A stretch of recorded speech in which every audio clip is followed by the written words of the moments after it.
नवाज शरीफ 4 साल बाद Islamabad high court में सरेंडर करेंगे। चीफ जस्टिस की सरबराही में डिवीजन बेंच एवनफील्ड और अल-अज़ीज़िया रेफरेंस की अपीलें बहाल करने से मुताल्लिक समाअत करेगा। अदालत ने आज तक नवाज शरीफ की हिफाजती जमानत मंजूर की थी। अदालत ने नवाज शरीफ को आज तक गिरफ्तार करने से रोकने का हुक्म दे रखा है। नैब ने नवाज शरीफ को हिफाजती जमानत मिलने पर कोई एतराज नहीं किया था। नवाज शरीफ की अदालत पेशी के लिए इस्लामाबाद हाई कोर्ट के अंदर और बाहर सिक्योरिटी इंतजाम। ATS एहलकारों का खुसूसी दस्ता भी सिक्योरिटी ड्यूटी पर मामूर है।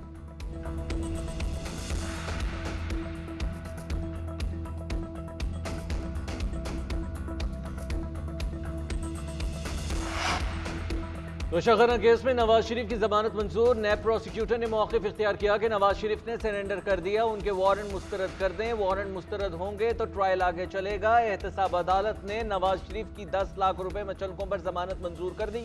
नवाज शरीफ के दायमी वारंट और इश्तिहारी स्टेटस भी खत्म। नवाज शरीफ के जमानती के तौर पर नून लीगी रहनुमा तारिक फजल चौधरी को मुकर्रर किया गया। एहतसाब अदालत ने नवाज शरीफ को हाजिरी लगाकर अदालत से जाने की इजाजत दे दी। तोशाखाना केस की समाअत 20 नवंबर तक मुलतवी। आइंदा समाअत पर नकूल तकसीम की जाएंगी। जायदाद जब्तगी की दरखास्त पर नैब को नोटिस जारी। 20 नवंबर को दलाइल तलब। नवाज शरीफ को बड़ा रिलीफ मिल गया। पंजाब हुकूमत ने अल-अज़ीज़िया रेफरेंस में सजा मुअत्तल कर दी। नवाज शरीफ ने पंजाब हुकूमत से सजा मुअत्तली की दरख्वास्त की थी।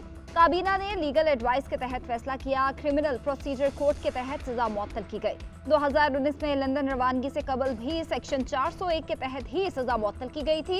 एक्ट के तहत हुकूमत किसी भी मुजरिम की सजा मुअत्तल करने का इख्तियार रखती है।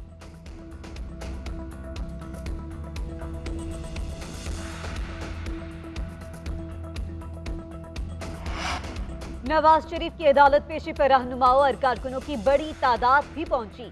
मतवालों का फूलों की पत्तियां निछावर करके कायद का इस्तकबाल। हनीफ अब्बासी कहते हैं लाहौर में नवाज शरीफ का जो इस्तकबाल हुआ उसकी मिसाल नहीं मिलती। साबित हो गया कि नवाज शरीफ ही मुल्क की कश्ती पार करा सकता है। इलेक्शन पर बात करना हर सियासी लीडर का हक है। बिलावल के लिए लेवल प्लेइंग फील्ड है। जो इलेक्शन जीता वो वजीर आजम बन जाए। निहाल हाशमी का कहना है कि इंतकाम पर यकीन नहीं रखते। इंतकाम नहीं, इंसाफ होना चाहिए।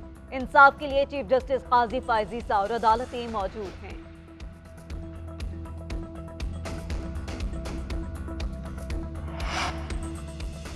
ये नेल्सन मंडेला आए हैं। सबसे पहले अपने भाई से हिसाब लें। उनके दौर में बेतहाशा महंगाई बढ़ी, लोगों के साथ इतनी ज्यादतियां हुई कि वो खुदकुशियों पर मजबूर हैं। परवेज इलाही की अदालत पेशी के मौके पर मीडिया से गुफ्तगू। कहा लोग गैस और बिजली के बिल अदा करने से कासिर हैं, नौकरियां खत्म हो गई हैं। असातिज़ा को भी उन्होंने मारना शुरू कर दिया है। ये जो कुछ कर रहे हैं लोग इलेक्शन में उनसे हिसाब लेंगे। उधर थाना CTD में 10 मुकदमे की समाअत। ड्यूटी जज ने परवेज इलाही पर फर्द जुर्म आयद करने के लिए तारीख मुकर्रर कर दी। 21 नवंबर को चालान की नकूल फराहम करने के बाद फर्द जुर्म की तारीख मुकर्रर होगी।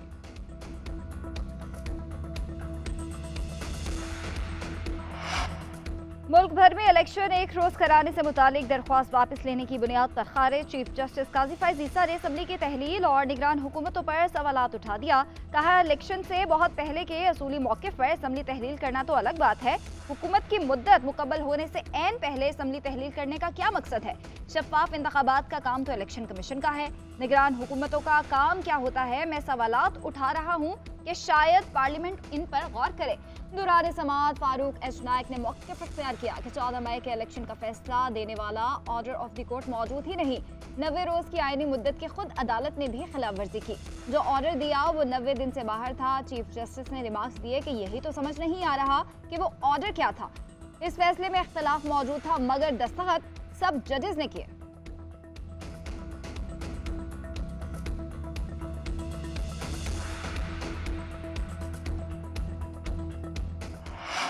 तौहीन इलेक्शन कमीशन केस में चेयरमैन PTI के प्रोडक्शन ऑर्डर पर अमल ना हुआ। सिक्योरिटी खदशात के बायस चेयरमैन को पेश ना किया गया। वजारत दाखिला ने इलेक्शन कमीशन में रिपोर्ट जमा करा दी। इलेक्शन कमीशन को अडियाला जेल में जाकर समाअत करने की तजवीज़। इलेक्शन कमीशन अरकान ने रिमार्क्स दिए कि वजारत दाखिला अगर एक शख्स को सिक्योरिटी नहीं दे सकती तो इलेक्शन कैसे कराएंगे? वजारत दाखिला कैसे हमें हुक्म दे सकती है? इलेक्शन कमीशन ने सेक्रेटरी दाखिला को तलब कर लिया। समाअत 13 नवंबर तक मुलतवी। ये सद उमर और फवाद चौधरी से मुतल्लिक समाअत भी 13 नवंबर को की जाएगी।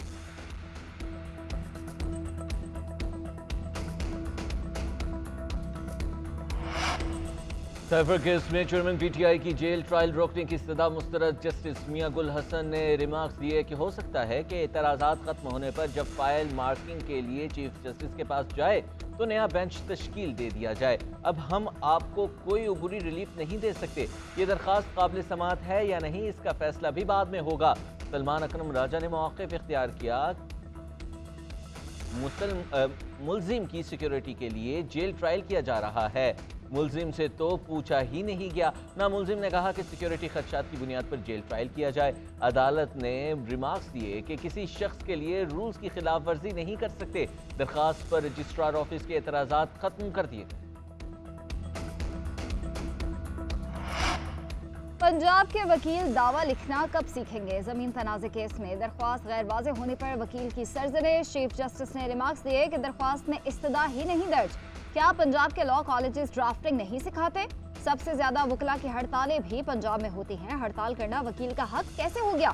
दरख्वास्तों की ड्राफ्टिंग सही ना होने पर पाकिस्तान बार और पंजाब बार को नोटिस जारी। नोटिस में कहा गया कि बार काउंसिल्स बताएं कि पंजाब के लॉ कॉलेजेस में ड्राफ्टिंग सिखाई जाती है या नहीं। अपने जवाब तहरीरी तौर पर जमा कराएं ताकि अदालत फैसला दे सके।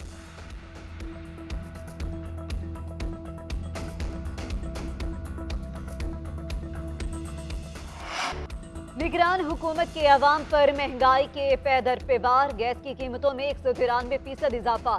घरेलू सारिफीन के लिए गैस 172% महंगी। सारिफीन पर 395 अरब रुपए का इजाफी बोझ पड़ेगा। इक्तिसादी राब्ता कमेटी ने टैरिफ में इजाफे की मंजूरी दे दी। हतमी फैसला निगरान विफाकी काबीना करेगी। अवाम ने गैस की कीमतों में इजाफा मुस्तरद कर दिया।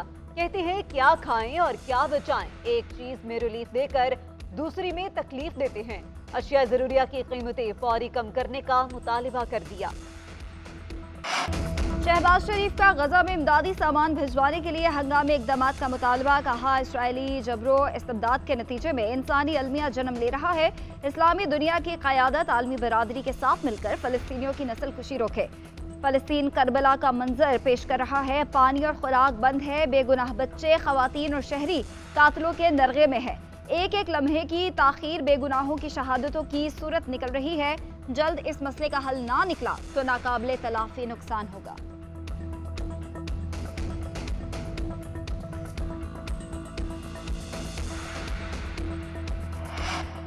सियासत करो किसी की मदद से ना आओ वरना फिर गो नवाज गो के नारे लगेंगे। नवाज शरीफ से दरख्वास्त है मियां शरीफ बनकर रियासत को बचाएं। खुर्शीद शाह की हाथ जोड़कर अपील। बोले अभी तक प्लाट ले और अनोखे मियां साहब ही नजर आते हैं। हम तो पहले से कहते थे कि इलेक्शन की तारीख नवाज शरीफ के लिए रोकी गई है।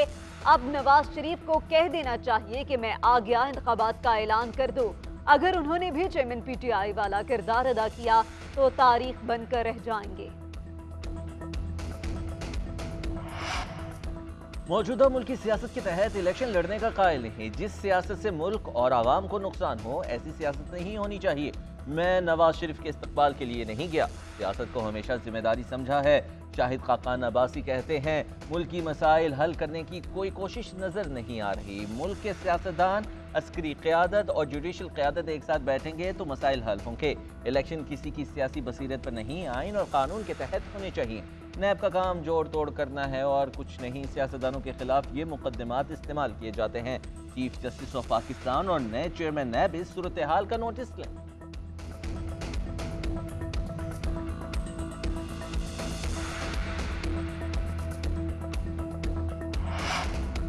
वर्ल्ड कप के 23वें मैच में बांग्लादेश और जनूबी अफ्रीका मदे मुकाबिल। प्रोटीज के पहले बैटिंग 2 विकेटों के नुकसान पर 130 से जायद रन बना लिए। क्वांटन डिकॉक ने निस्फ सेंचुरी बना ली। हेनरिक्स 12 और एस एवेंडर एक रन बनाकर पवेलियन लौट गए। बांग्लादेश की जानिब से मेहदी हसन और शरीफुल इस्लाम ने एक विकेट हासिल की।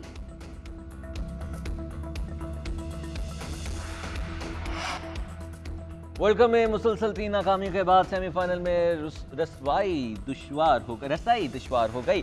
कौमी टीम ने एक बार फिर अगर मगर की सूरत हाल में फंसा दिया। मुसलसल हारने के बाद पाकिस्तान का पॉइंट्स टेबल पर 5वां नंबर, रन रेट -4.45 हो गया। सेमीफाइनल तक रसाई के लिए अगले 4 मैचेस जीतना लाजमी। बड़े मार्जिन से जीतकर रन रेट भी ऊपर रखना होगा। पाकिस्तान को 3 सख्त हरीफों का सामना। अगला मैच 27 अक्टूबर को तीसरे नंबर पर बराजुमान जनूबी अफ्रीका के खिलाफ स्केजुअल है। 31 अक्टूबर को बांग्लादेश का सामना होगा। टूर्नामेंट में 4 मैचेस जीतने वाली टीम 4 नवंबर को कौमी टीम के साथ खेलेगी। इंग्लैंड के खिलाफ पाकिस्तान का आखिरी पूल मैच 11 नवंबर को होगा। चारों मैचेस में बड़े मार्जिन से जीत और हरीफ टीमों की बुरी परफॉर्मेंस की दुआ भी करना होगी। और गुमशुदा बेटी की तलाश के लिए शैतानी कुव्वतों का सामना करना पड़ेगा। हॉलीवुड की horror thriller film Lord of मिसरूल की रिलीज की तैयारियां मुकम्मल। फिल्म 26 अक्टूबर को सिनेमाघरों में दहशत फैलाएगी।